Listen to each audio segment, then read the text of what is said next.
আচ্ছা সাব্বির শোন, কালকে আবার একটু এখানে আসতে হবে। কেন ভাই? কাজ আছে। ভাই কেউ আসতেছে? কে ভাই? নাম জানি না তো।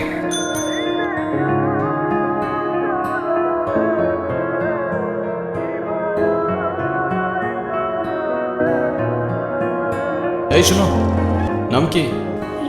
ঋতিকা। সুন্দর নাম তো, কে রাখছো? বাবা। কালকে কি দেখছিলা? কিছু দেখছিলা? এই তো ভালো মেয়ে। এটা কি? টিফিন। কে বানাইছে? মা। তোমার মাকে বললেও মজা হয়েছে। ঠিক আছে, সাবধানে যাও।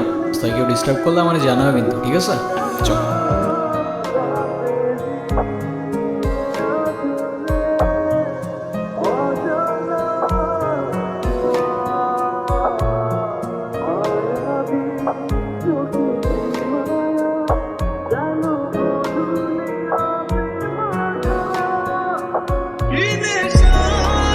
আজকে ক্লাসে যা অবস্থা ছিল। ঋতিকা, এদিকে আসো। কি আছে আজকে? এই প্রতিদিন তো পিঠা খাইতে ভালো লাগে। শোনো, তোমার মাকে বলবা আলুর পরোটা বানাইতে, ঠিক আছে? ঠিক আছে, যাও। আপনার নাম কি? আলতাফ। দেখেন, আপনি প্রতিদিন আমার পিছু করেন, আমার এটা খুব খারাপ লাগে। প্লিজ এটা আর করেন না, আমার বাবা জানলে আমার অনেক প্রবলেম হবে। এ নাও, প্যারা নিও না, পিছু করবো না আর। আর এটা ভারী কেন?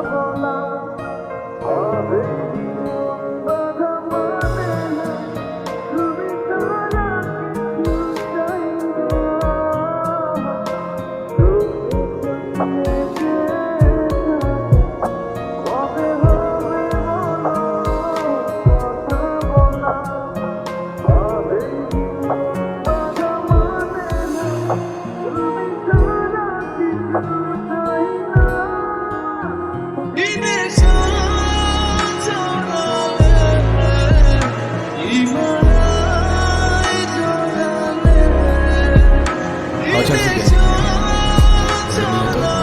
কিরে, খাওয়া ছাড়ছিস তুই? হবে কেন ছাড়ছিস? এমনি। আচ্ছা, ভাই মারলেন কেন? এমনি। আর ছাড়বি? না ভাই। যা। আচ্ছা সাব্বির, তুই বাইক নিয়ে যা, আমি আসতেছি পরে।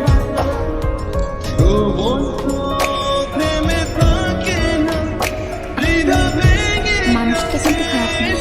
আচ্ছা, আর এটা কেন মনে হলো তোমার? জানি না, কিন্তু আপনি সব কেন করেন? এই যে আপনি রাস্তায় মারামারি করেন, আপনার বাবা মা বকেন না? না, বকার মতো কেউ নাই তো। কেন? আপনার বাবা মা বকেন? যাই না, কখনো দেখিও না। আচ্ছা, এই কয়েকদিন মিস করছো আমাকে? যদি বলি হ্যাঁ, তাহলে বলবো আমি আগেই জানতাম। যদি বলি না, তাহলে বলবো তুমি মিথ্যা করতেছো। ওই তো সামনে আমার বাসা। সাথে গেলে সমস্যা। আমার আব্বু দেখলে খবর আছে। সাবধানে যাও।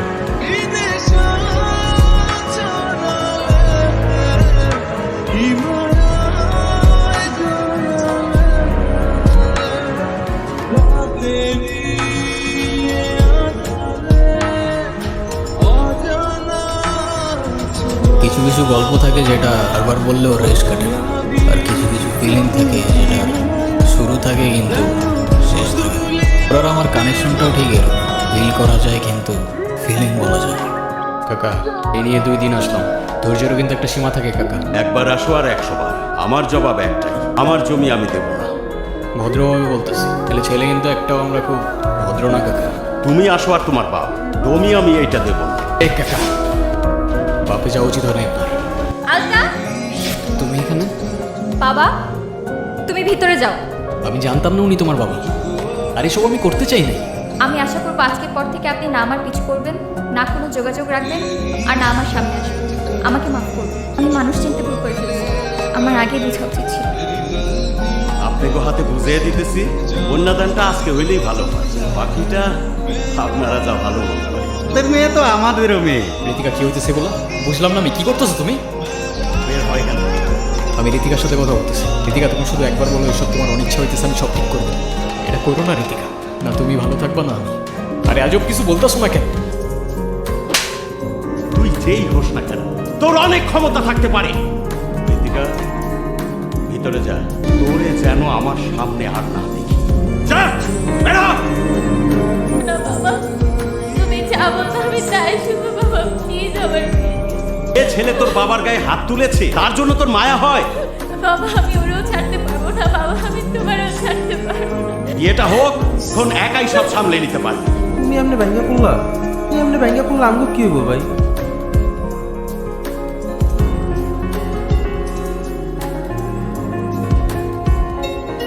আর সব কিছু মিথ্যা হইতে পারে, কিন্তু মায়া মিথ্যা হয় না। আর এই মায়াগুলো মিথ্যা ছিল না রীতিকা। আমি খুব ভালো করেই জানতাম তুমি আসবা। আমি এসব কথা বলতে আসি নাই, শেষবার মতো তোমাকে একবার দেখার ইচ্ছা হয়েছে, তাই আমি আসছি। আমাকে একটা কথা দিবা? আরে বলো না তুমি কি করতে হবে। তো কারণ মায়ের জন্য নিজেই ক্ষতি করে ফেললাম।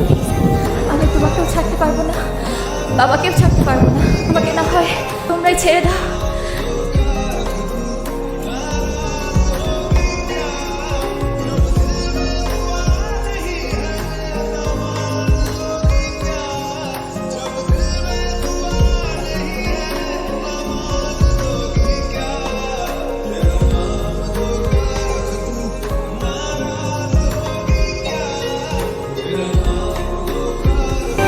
ওর এখান থেকে সরায় নে, ওর জন্য আমার মেয়ে মরছে।